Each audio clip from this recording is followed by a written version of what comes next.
ناظرین کرام، ہم نور کلام الہی سے ابھی مستفید ہو رہے تھے۔ اس وقت ہوا چاہتا ہے ہمارے سیگمنٹ نور ارشادات نبوی صلی اللہ علیہ وآلہ وسلم کا، اور آج ایک مرتبہ پھر ہمارے ساتھ موجود ہیں ہماری بہن تسنیم اختر۔ تسنیم، آج کیا بیان کریں گی؟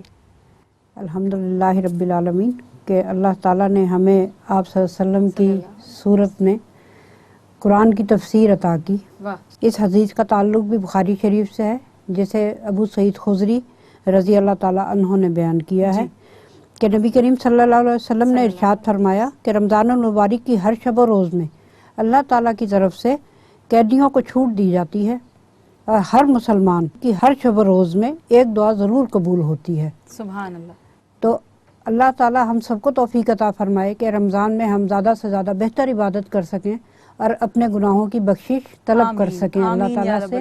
اور خاص طور پہ جیسے جیسے پہلے بھی میں نے عرض کیا تھا کہ اللہ تعالیٰ جیسے جیسے رمضان آگے بڑھتا جاتا ہے ویسے ویسے گناہوں کی بخشش کا جو سلسلہ ہے وہ بھی بڑھتا چلا جاتا ہے، کہ اگر شروع کے دنوں میں کچھ کم لوگوں کے گناہ معاف ہو جاتے ہیں، تو جیسے جیسے رمضان اپنی مسافت کو طے کرتا ہے، اس طرح ہی جیسے جیسے اگر لوگوں کے پاس گناہوں کی تھیلیاں زیادہ ہیں تو اللہ تعالیٰ ان کو کم کرتے جاتے ہیں اور لوگوں کو بخشش بخشتے جاتے ہیں، کہ اللہ تعالیٰ کریم ہے اور رحیم ہے، اور اللہ ہم سب پہ رحمت اور کرم فرمائیں۔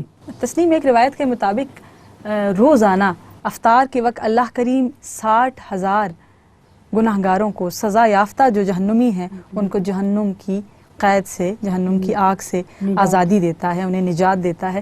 تو اللہ کریم ہمیں اول تو جہنم سے بچا لے، اور اگر ہم اپنے اعمال کی پاداش میں خدا نخواستہ جہنم رسید ہوتے بھی ہیں تو آقا علیہ الصلوۃ والسلام کی شفاعت سے اللہ کریم اپنے کرم سے ہمیں بخش دے اور ہماری اللہ پاک ہماری رہنمائی فرمائے۔ فرمایا گیا نا کہ یعنی جو افطار کے وقت کی دعا ہے وہ رد نہیں ہوتی، یہ مہینہ ہی دعاؤں کی قبولیت کا ہے۔ اللہ پاک تمام مومنین و مومنات، مسلمین و مسلمات کی دعائیں قبول فرمائے۔ بہت بہت شکریہ پروگرام میں تشریف آوری کا، جزاک اللہ خیر۔